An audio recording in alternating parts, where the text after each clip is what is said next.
Polar bears. They are amongst the most iconic animals in the world. Images of polar bears have appeared almost everywhere through time, from historical prints and paintings to books, magazines, films and TV. Polar bears have even been used to sell all kinds of products.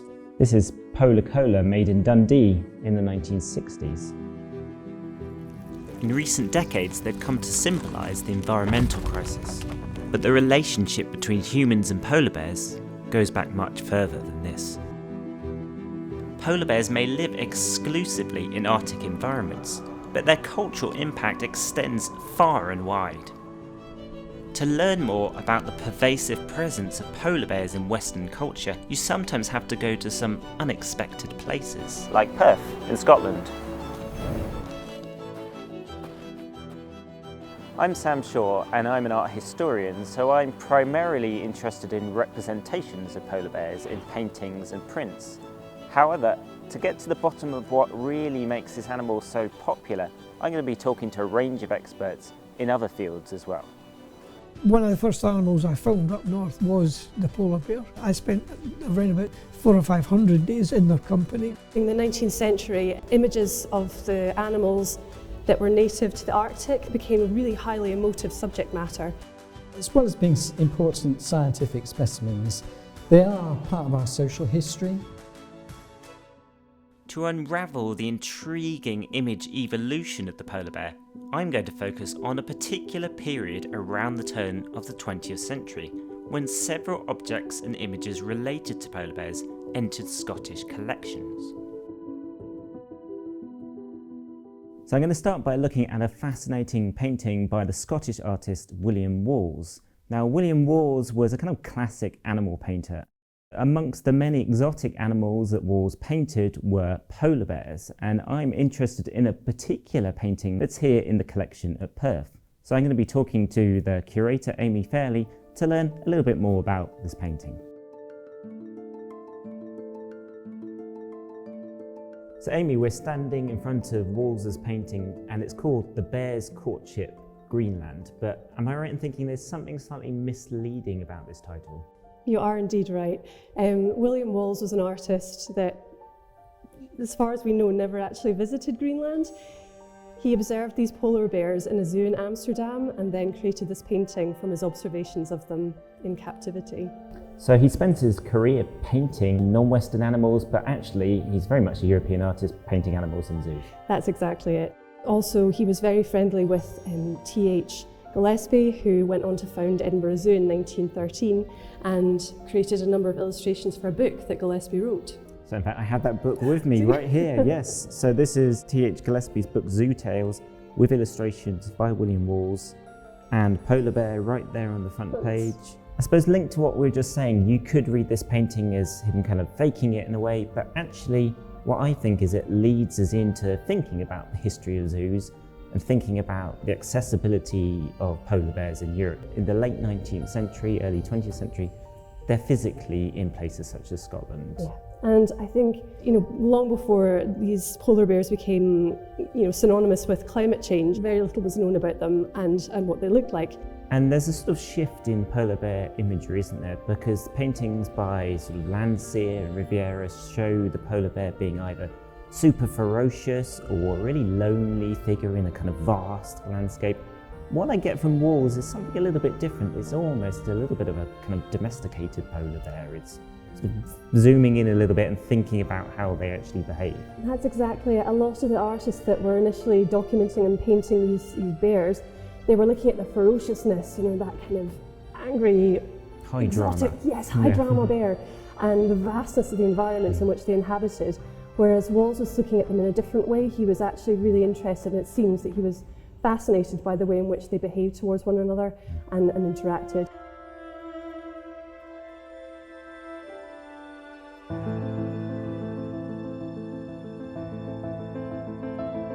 So William Walls didn't travel to the Arctic to see polar bears. Instead, the bears were brought to him.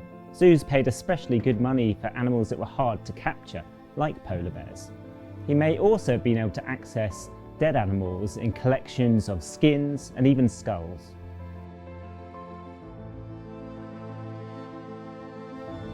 I asked Mark Simmons, the Senior Officer of Collections, to show and tell me more.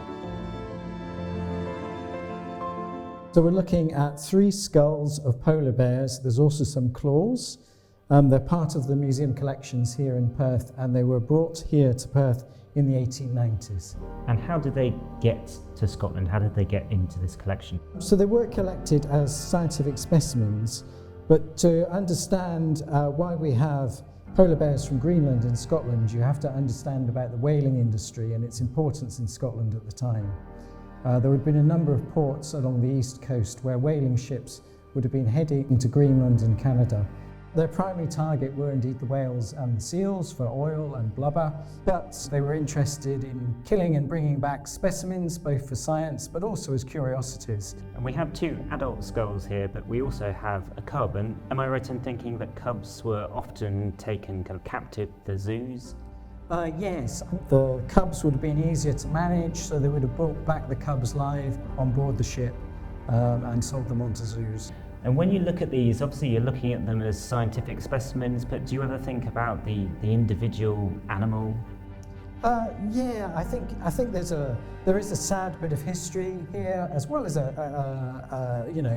it's part of our economic history. We did need whale oil at the time. But yeah, you can't help thinking about these magnificent animals in their natural environment, and there we are going along with our guns and destroying this magnificent species. So far in my journey, I've been looking at objects collected or made by Scottish people, whose knowledge about polar bears and their natural environment was naturally limited. It was about time, therefore, that I looked at a representation of a bear produced by people who lived alongside these amazing animals in the wild. So Scottish whalers and explorers brought back live and dead animals from the Arctic, but they also bought, or in some cases simply took, objects from the people who lived there. And these entered museum collections like the one here in Perth.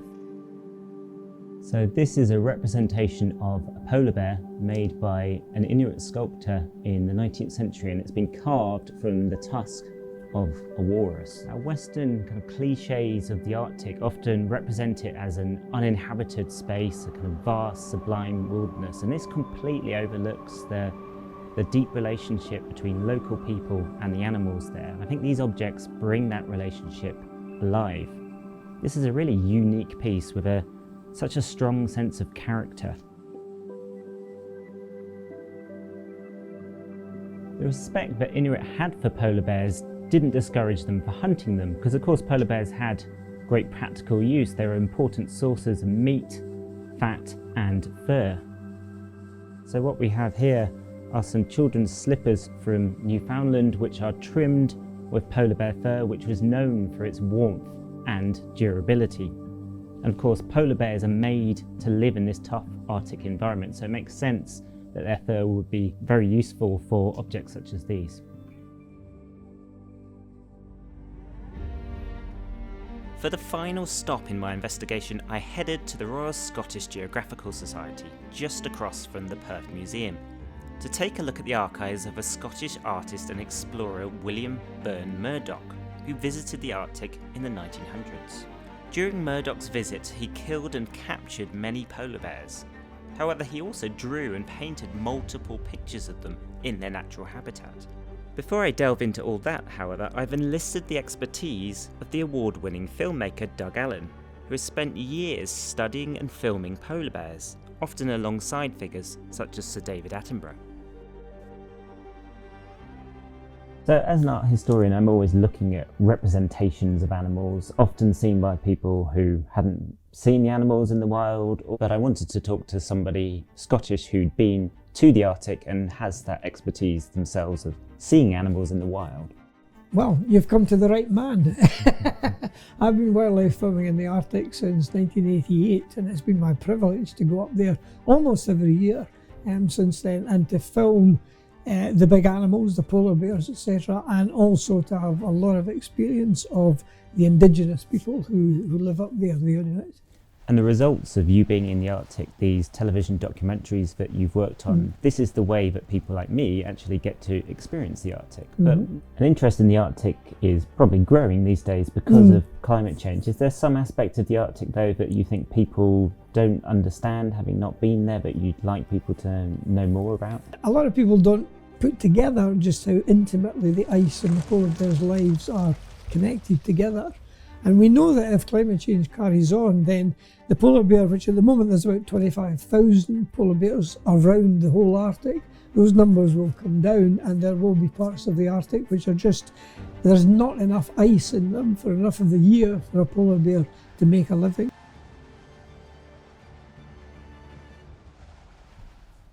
So what have we got here? So we're looking at the archives of William Burn Murdoch. We've got some lantern slides here. We have a book he published here, and then we have unpublished manuscript there on the right. Burn Murdoch he's a really interesting character to me because he's partly an explorer, he's partly an artist, and he leaves this great textual record of what he does. I love these old negatives. I'm just struck by how, even though some of them are humorous, the bears are very lifelike. The proportions are right. There is this magical connection between a hunter or an artist and the animal that they want to capture, because in a way the artist has to capture the animal in his or her painting, just the same way as you would capture an animal by hunting it, in a way. So you definitely need to have that feel. Well, I see this book is called Modern Whaling and Bear Hunting. Yes, So, exactly. So he's on a whaling expedition, right. and the main purpose of that is obviously to capture whales. However, they find when they get to this area, they're just to the east of Greenland, that there aren't as many whales as they expected. So their thoughts turn to bear hunting. He actually says that as a child, he dreamt of going to the Arctic and bringing back bear skins. So he's interested in polar bears as a resource. And in fact, they captured during this expedition a polar bear who they call Starboard, who goes on to be the first polar bear in Edinburgh Zoo. I see. Yeah, I love this bear because you couldn't make a bear as realistic on the canvas if you hadn't seen it for real. And he actually writes at one point, he says, "It's a wonder that animal painters, some of them quite distinguished, do not as a rule take the trouble to go and study their animals in their proper surroundings." I mean, that sounds to me like it's a dig at Walls, who didn't go into the wild. Almost certainly Walls and Murdoch know each other. They, I think, worked together in their early career, which I think we can certainly read that as a kind of jibe against a fellow artist. So Doug, one final thing I'd like to show you, a rather sad but timely quotation in this book here. This is an unpublished manuscript that he writes in the 1920s. So here Burn Murdoch writes, "I used to think that bears would be the last mammals in the world to be exterminated, owing to the inaccessibility of their ice-guarded habitat. Now I have my doubts." Then he talks about aircrafts coming, submarines, increased tourism. Poor beggars, the museum is the place where the next generation will have to go to study them. Well, I've been filming them for 35, getting on 40 years, and certainly I can tell you the threats facing polar bears now are much greater than what I imagined they would be when I first began to film them. My time spent with Doug highlighted in a personal way that it's more important now than ever to talk about polar bears in relation to the climate crisis and to think critically about their representation. Collections like the ones I've been looking at in Perth are absolutely central to this conversation. However, connections need to be made across collections. To understand this topic, we need to bring together art, ecology, the natural sciences, and geography. To understand what polar bears mean to us now and to help protect their future, we need to understand what they meant to people in the past.